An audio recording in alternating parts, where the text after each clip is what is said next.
C'est une question épineuse qui revient régulièrement dans l'actualité, la laïcité, ou comment le principe de séparation entre l'État et la religion peuvent trouver des interprétations différentes et créer des tensions dans la société. Elle a beau être le socle du vivre ensemble, la laïcité est parfois malmenée, détournée ou critiquée. Dans l'Ain, des rencontres sont organisées pour en rappeler les bases, comme le droit au blasphème. Franck Grasso et Marine Zamit. Le château est indissociable de son illustre propriétaire. Voltaire avait choisi ce lieu pour pouvoir fuir côté Suisse en cas de coup dur côté France. C'est ce que fit le philosophe quand il s'impliqua dans la défense du chevalier de la Barre. Ce jeune homme fut exécuté en 1766 pour blasphème. Il avait osé s'en prendre à la religion. Ce week-end, son nom sera donné à cette place, non loin du château.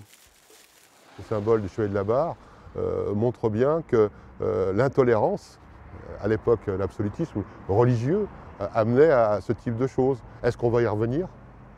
De célébrer le chevalier de la Barre, c'est rappeler effectivement que notre tradition a exclu le délit de blasphème de notre législation, de notre culture en Seine. Le blasphème, c'est la parole qui insulte la religion, mais ce n'est plus un délit depuis bien longtemps. La France fut la première nation à abolir le délit de blasphème. Le 25 septembre 1791, la jurisprudence française s'est fixé un principe intangible quand même, la liberté de critiquer les religions. Ce colloque, qui s'invite au lycée, est l'une des étapes des rencontres de la laïcité de Ferney-Voltaire. Un éveil à la liberté d'expression après les drames passés, de l'attentat de Charlie Hebdo à l'assassinat de Samuel Paty.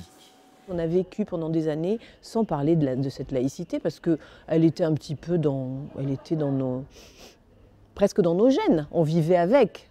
Et on s'est rendu compte subitement, j'allais dire ces 7 dernières années surtout, pour nous en France, eh bien non, qu'elle était remise en cause, voire rejetée, violemment rejetée. On n'a pas le droit de critiquer une personne parce qu'elle est musulmane, juive ou catholique en tant que telle, bien évidemment. Mais en revanche, la critique des religions, comme toute autre critique, doit être totale, doit être possible. Dans cette cité scolaire internationale, la thématique de la laïcité parle particulièrement aux jeunes, venus d'ici et d'ailleurs. Ça fait 6 ans que je suis en France.